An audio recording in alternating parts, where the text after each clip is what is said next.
She had known from the moment she stepped off the train in Nebraska that everything in this house could be taken from her. She had not known how fast.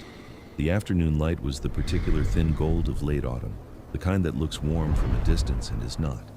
And the grandfather cottonwood was bare now. Its leaves all gone, its great canopy reduced to a lattice of dark branches against the pale sky. And Thomas had her hands in both of his, and was saying something she would later not be able to remember the precise words of, only the quality of it, the steadiness, the way his voice had when he was telling her something true. And then she heard it, the sound of hooves on the field road, not one horse but three, coming fast, coming from the direction of the ranch, and she looked up over Thomas's shoulder and saw, at the top of the rise where the field road crested before it dipped down to the grandfather tree, 3 riders. The one in front she knew by the set of his shoulders before she could see his face. It was Thomas who moved first. He stepped in front of her, not dramatically, not with any gesture that announced itself, but with the quiet, deliberate placement of a man who has decided where he is going to stand and is standing there. It did not help. Caleb came down the rise at a pace that said he was past the point of considering what would help, and the 2 men who rode with him, ranch hands she had seen in the yard, broad-shouldered and obedient, spread out slightly as they came, the way men spread out when they have been told to contain a situation rather than resolve it. Caleb pulled his horse up 10 feet from where they stood. He looked at Thomas. He looked at Eleanor. He looked at their joined hands. And then something happened in his face that she had not seen before and would not forget. The charming surface did not drop so much as it burned off, the way morning frost burns off a field when the sun hits it directly, leaving the ground underneath exposed and cold, and exactly what it was. His eyes were blue, and they were not warm, and they had not been warm for some time. She understood now. Looking at them, they had only ever been managed. "Get your hands off my wife," he said. His voice was very quiet. That was the part that frightened her most, not the volume, but the quiet. The specific quality of a man who has moved past the register where shouting lives into somewhere older and more certain. Thomas did not move. He did not release her hands. He looked at Caleb the way he looked at everything difficult steadily, without flinching, without the performance of bravery that is really just fear wearing a different coat. "Eleanor," he said, and his voice was still even. "Go back to the road." "She's not going anywhere," Caleb said, "except with me." And then he nodded once to the 2 men beside him, and they dismounted. And what happened in the next 2 minutes was something Eleanor watched from a distance she could not account for, as though the shock of it had placed her slightly outside the scene, looking in. The 2 men took Thomas by the arms. He did not fight them, she understood, watching that he had assessed the situation and understood that fighting 2 men twice his size on open ground with a woman present served no one, but he did not go easily either. And there was a brief, controlled struggle before they had him clear of her, moving him back toward the field road with the practiced efficiency of men who have been asked to move people before. Caleb rode his horse slowly alongside the whole operation, not touching anyone, not raising his voice, which was somehow worse than if he had. When they reached the field road, he looked down at Thomas, who was standing between the 2 men with his jaw set and his green eyes steady and his coat dusty from the handling. And he said, in that same quiet voice, "If you set foot on this property again, my property, my land, my fences, the men who find you will not bring you to me first. Do you understand what I'm telling you?" It was not a question. Thomas looked up at him for a long moment. He said, "I understand what you're telling me." He did not say he agreed. Caleb heard the distinction. Something moved in his face, a tightening, a decision. "Good," he said. And then he turned his horse and he rode back to Eleanor, and he looked down at her from the saddle with those cold blue eyes and said, "Get on." She got on. Not because she was afraid, or not only because she was afraid, but because she had looked at the 2 men standing at the edge of the field road and understood with the practical clarity of a woman who has grown up doing arithmetic on what is available, that this was not a fight she could win on this ground, on this afternoon, with these odds. There would be another ground. There would be another afternoon. She got on the horse behind him and held herself very straight and did not touch him any more than the horse's movement required, and they rode back to the ranch in a silence that was the loudest thing she had experienced in a house full of loud silences. And behind them, at the edge of the field road, Thomas stood and watched them go and did not move until the dust had settled and there was nothing left to watch. The ride back was 12 minutes. Eleanor counted them the way she counted things when she needed to keep her mind from doing what it wanted to do, which was to understand, all at once, the full shape of what had just happened and what it meant and what was going to come next. 12 minutes was not enough time for that, and the horse's pace did not allow for careful thinking, and Caleb's back in front of her was a wall she could feel the heat of, even without touching it. They came into the yard at a pace that brought Carmen to the kitchen doorway and Rufino to the barn entrance, and two of the hands out of the bunkhouse to see what the noise was. And Caleb dismounted and handed the reins to the nearest hand without looking at him, and took Eleanor by the arm, not roughly, not in a way that bruised, but with the specific grip of a man who has decided that the question of where she is going to be standing is not currently hers to answer, and walked her up the front steps and through the house and up the stairs and down the corridor to her door, and opened it and let go of her arm and stood in the doorway looking at her for a moment with those burned-off eyes. She looked back at him. She did not say anything. She was saving what she had to say for when it would cost him more to hear it. He said, "You will stay in this room." His voice had lost even the pretense of evenness. It was flat now, scraped clean of every layer that had made it presentable. "You will not leave it without my permission. Carmen will bring your meals here. You will not speak to Rufino or to anyone else in this house about correspondence or arrangements or anything that does not concern the running of your room." He stopped. He looked at her a moment longer. "You are my wife," he said. It came out differently than it had before, not as a possession, not as a weapon, but as something closer to a wound, which was the most frightening version of it she had encountered yet. Then he went out, and she heard the key in the lock, and she stood in the center of the room and listened to his footsteps go down the corridor.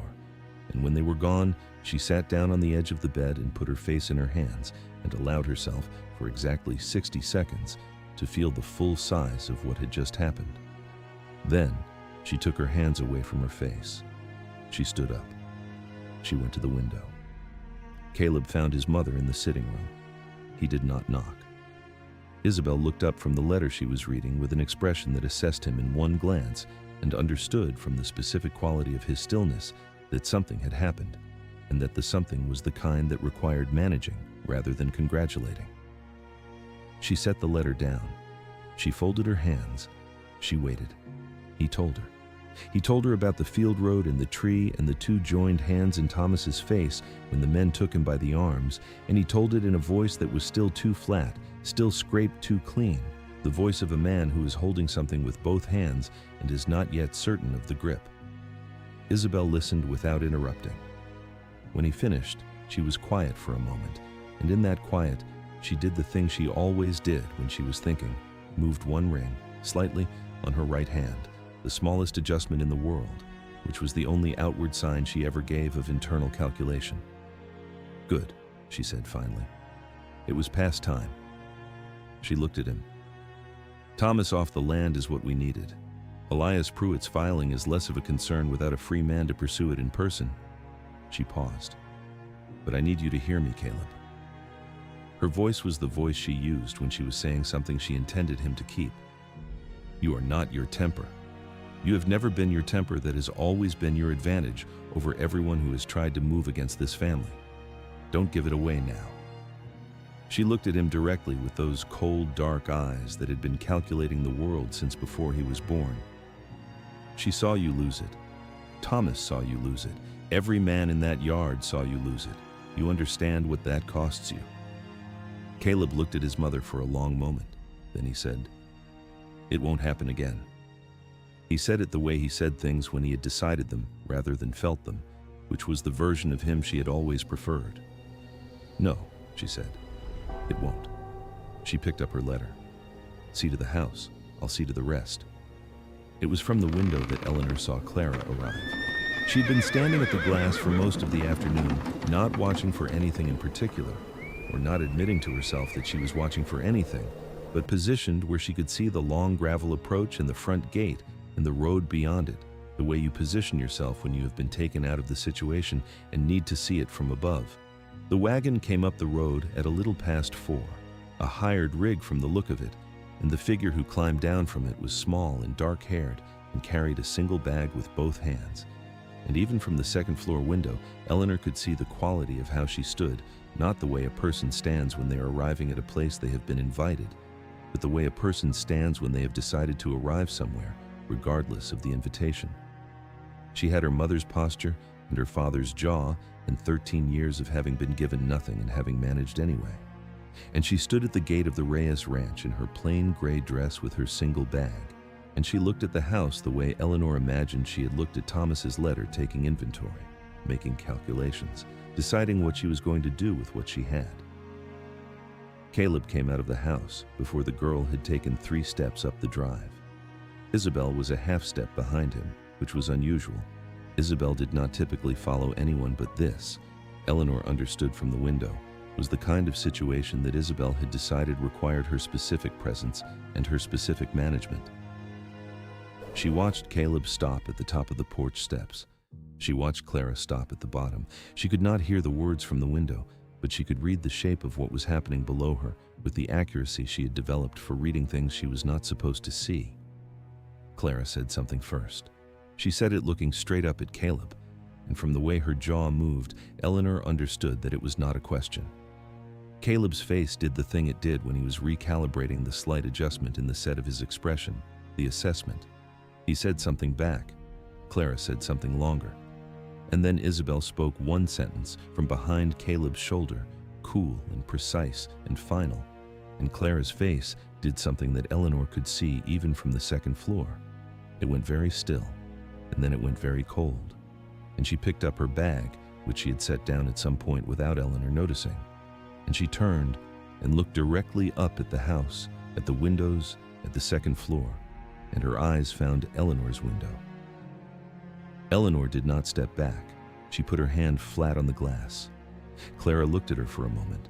Then Caleb said something else, and a ranch hand appeared from the side of the house, and Clara was directed, not touched, not handled, but directed in the way you direct something you have decided to deal with later toward the barn.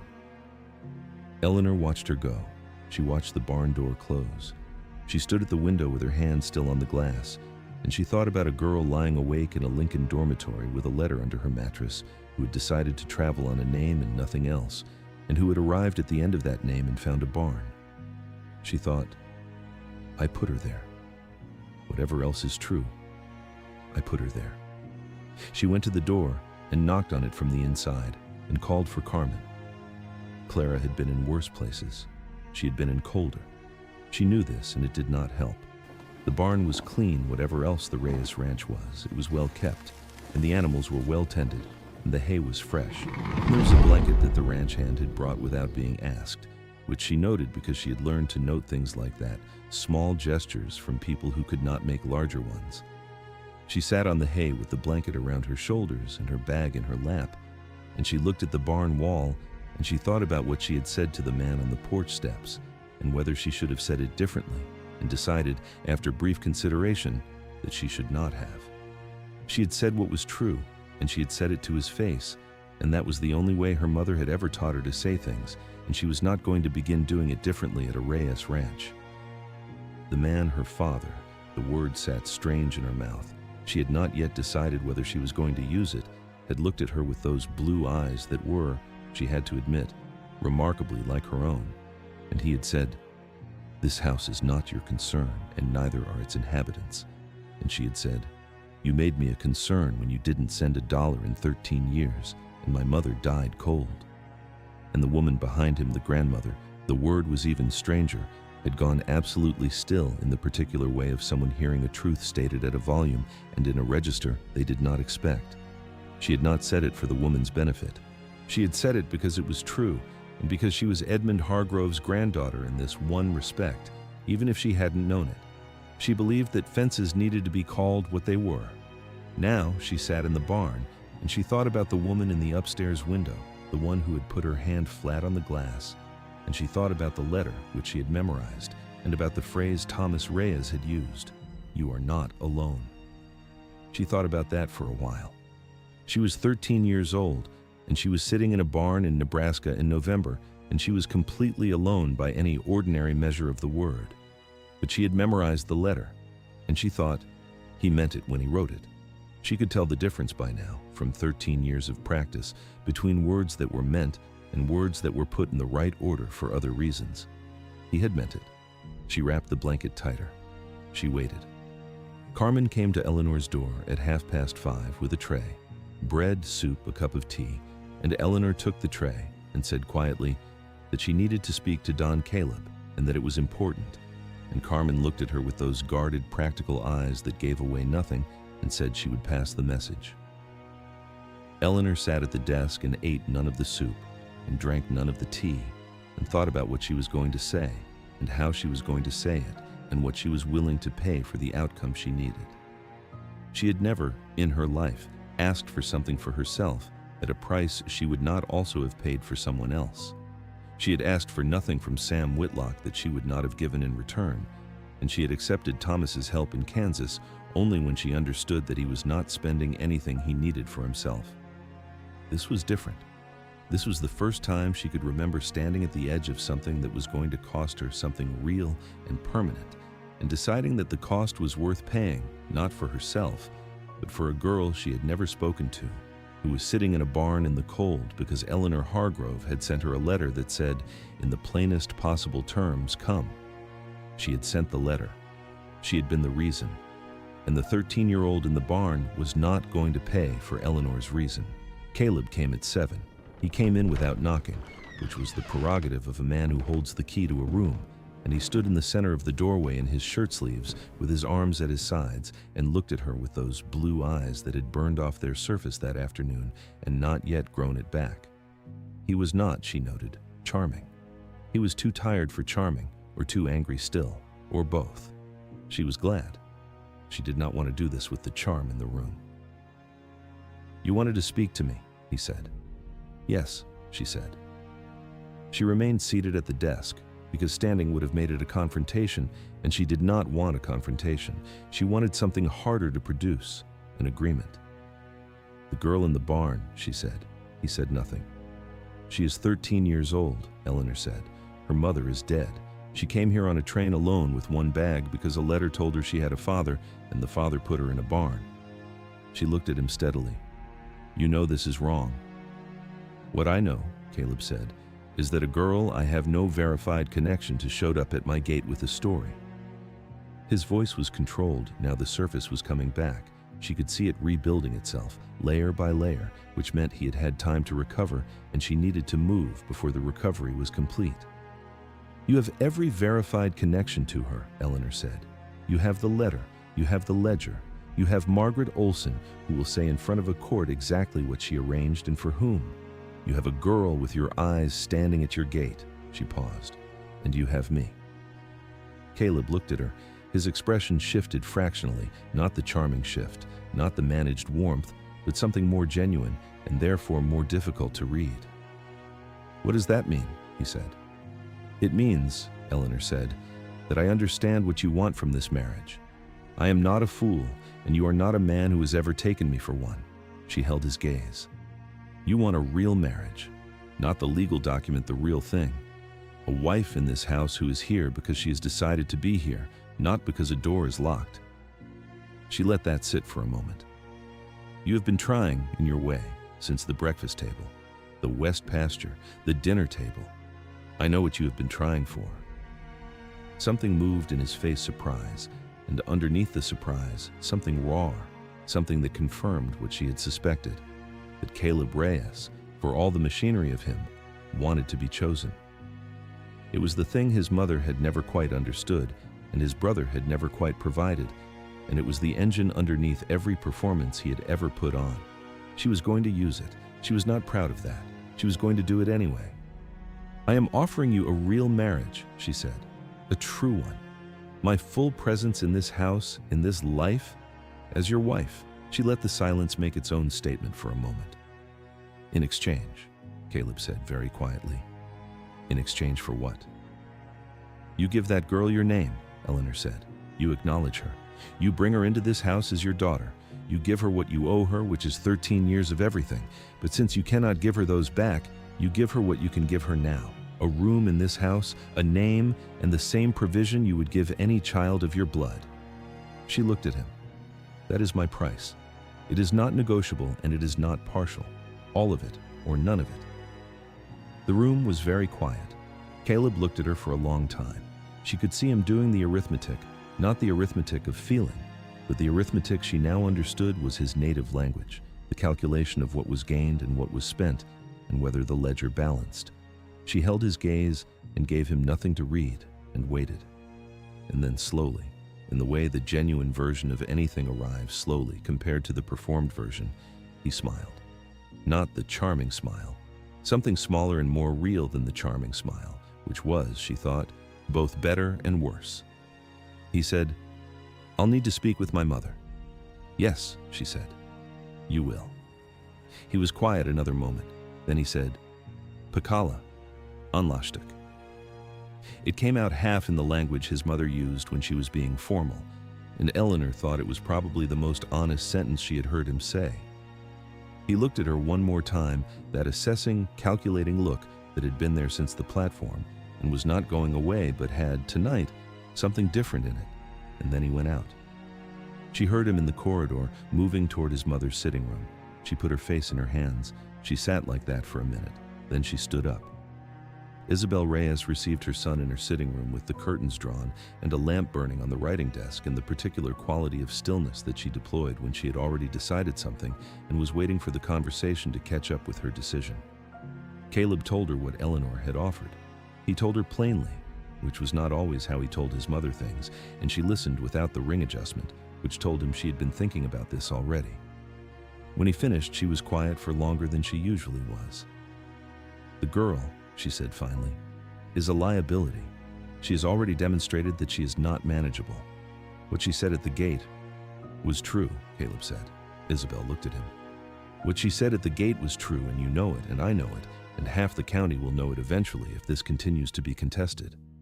He looked at his mother with the particular directness he rarely used with her, not the managed directness of performance, but the real kind, the kind he had learned from watching her use it on everyone else. "Eleanor's right," he said, "about the ledger, about Olson, about what a court will find if Thomas keeps pushing. If we acknowledge the girl now on our terms, quietly, a private arrangement, a name, a place in this house, we take the instrument out of Thomas's hand. There's nothing to pursue in court if we have already done voluntarily what the court would order." Isabel considered this for a long moment. The lamp burned. Somewhere in the house, a clock measured the silence. "And Eleanor," Isabel said, "what does she become in this arrangement?" "She becomes what she offered," Caleb said. "My wife." Isabel looked at her son for a long moment. She was thinking, he knew, about the years of work, about everything she had built and arranged and managed and protected, and about whether this was the shape she had intended it to take, and about whether the shape it had taken was, on balance, workable. She was not sentimental. She had never been sentimental. But she was, underneath the cold precision of her, a woman who understood the difference between a battle she could win and one she could only extend, and she had not survived 30 years in this county by mistaking one for the other. "Bring her in from the barn," she said. It was not agreement. It was not warmth. It was the specific decision of a woman who has looked at her available options and chosen the one that costs her the least while giving away the minimum required. "In the morning," she said, "we will discuss the formal arrangement. Tonight," she looked at the window, at the dark November beyond the glass. "The child has been in the cold long enough." Caleb nodded. He went to find Rufino. It was Rufino who came to Eleanor's door. She heard the key, not the aggressive locking key of the afternoon, but a quiet, careful turn, and the door opened, and Rufino stood there with his silver mustache and his kind, tired eyes, and he said, "Don Caleb has given instructions." Eleanor was already standing. "The girl," she said. "She's coming here?" Rufino nodded once. The small room down the hall was proposed. Don Caleb thought. "Here," Eleanor said, "my room. There are 2 chairs. There is a settee. She is 13 years old, and she has been in a barn." Rufino looked at her for a moment with those eyes that had seen 30 years of this family and had reached some accommodation with what they saw that did not require him to name it. "Yes, señorita," he said, and he went. Eleanor moved the lamp to the table by the settee. She took the extra blanket from the wardrobe, the good wool one, the one she'd been using herself, and folded it over the back of the settee. She smoothed the coverlet on the bed. She straightened things that did not need straightening because her hands needed something to do, and there was nothing else available. She heard footsteps in the corridor, Rufino's, and smaller ones, and the smaller ones were careful, the footsteps of someone who has learned not to make noise in houses that belong to other people. The door opened. Clara stood in the doorway with her single bag and her blanket still around her shoulders from the barn, and a small piece of hay caught in her dark hair that she had not noticed. And she looked at Eleanor with those sharp, dark eyes that were the eyes Thomas had described in his letter, the eyes that were Eleanor saw it now, for the first time, face to face Caleb's eyes, in a face that was otherwise entirely her own. They looked at each other across the room, the two of them, for a long moment. Eleanor thought about the Lincoln dormitory and the letter under the mattress, and the gray dress and the piecework, and the mother who had died in February with swollen hands, and a word she used instead of the words she would not say. She thought about a 13-year-old girl who had traveled alone on a name and nothing else, and had arrived at the end of that name and found a barn, and who had sat in that barn and waited without crying, because her mother had taught her that the difference between a good seam and a bad one was never the speed. She crossed the room. She took the hay out of Clara's hair, gently, the way you'd take a burr from a sleeve. Clara stood very still and did not move away. And then Eleanor put her arms around her, not carefully, not tentatively, but the way you hold something that has been through a great deal and deserves to be held without reservation, and felt the girl's arms come up after a moment, slowly, the way arms do when they have been held carefully for years and have learned to make sure before they commit. They stood like that in the lamplight of the room that was Eleanor's, in the way. Borrowed things are yours, and neither of them said anything, because there are moments that say what they mean more accurately without words, and this was one of them. 4 miles east, in the narrow back room of the Kellerman farm, Thomas Reyes sat at the borrowed table and looked at nothing for a long time after Kellerman's son had gone to bed. He had a pen in his hand. He had not written anything.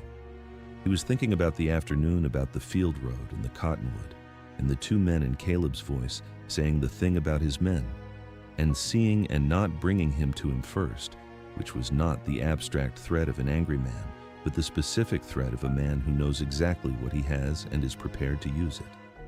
He was thinking about Eleanor getting on that horse the way she had held herself, the particular quality of spine in that moment, which was the same quality her spine had when she was holding something large and not allowing it to show. He was thinking about what she was doing now and whether she was all right, and what the locked room meant, and whether Rufino had been able to pass any word. He was thinking about Clara, whom he had written to and whom he had not heard from, and who was, for all he knew, still in Lincoln, still in the dormitory, still lying awake with his letter under her mattress.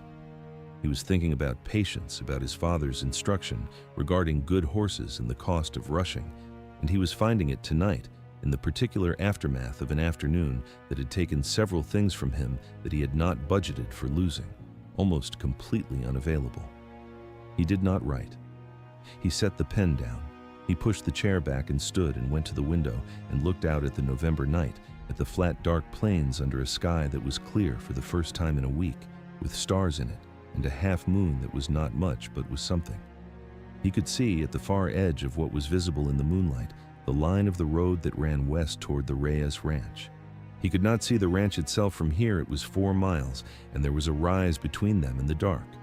But he stood at the window and looked in the direction of it, because it was the only thing available, and because some part of him that was not the patient part, the part that had learned early to absorb certain things quietly and go on, needed to look somewhere. And then he saw it. A light.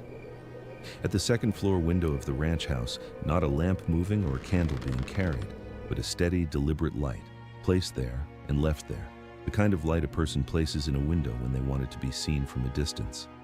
He stood at the Kellerman window and looked at the Reyes window, and he thought about Eleanor's spine on that horse. He thought about what it meant to put a light in a window. He thought about patience and the cost of it, and about the particular thing his father had said that he had never quite finished understanding, which was that you couldn't rush a good horse, but you also couldn't leave it standing in a cold barn indefinitely and expect it to be the same horse when you came back. He stood at the window. He looked at the light. He did not write the letter. He held the pen and he held it, and he was about to turn away to go back to the table, to the cold cup of coffee, to the arithmetic of patience when the light moved. Not the steady placing of a lamp in a window, not the fixed, deliberate signal he had been watching for the past hour. The light moved. It went dark. It came back. It went dark again. It came back again. And then a third time dark. And then light. And then dark. And then the window was simply lit, steady, the way it had been before. Thomas did not move. 3 times. He had been 12 years old the summer his father had taught him the system out in the north pasture, just the two of them, his father holding the lantern and showing him. 1 flash meant wait. 2 flashes meant I'm all right. 3 flashes meant something else. 3 flashes meant the thing you sent when waiting and all right were no longer the available options. 3 flashes meant help. He stood at the Kellerman window and looked at the Reyes window 4 miles away, and he did not breathe for a moment that was longer than a moment. Then something settled in his face, not urgency, not panic, something quieter and more final than either, the expression of a man who has stopped calculating and started moving. He set the pen down on the table. He did not reach for the rifle on the wall. He reached for his hat. He walked to the door. Thank you for spending time with me today. If this story touched you about the price of a room and what a woman will give for someone else's child and the particular courage of a girl who traveled on a name and nothing else, I hope you'll join me again. Clara Voss has a new life. Thomas Reyes is watching a light he cannot reach, and Eleanor had already made the irreversible agreement. Consider subscribing so you don't miss what happens next. Until then, keep the light on the porch.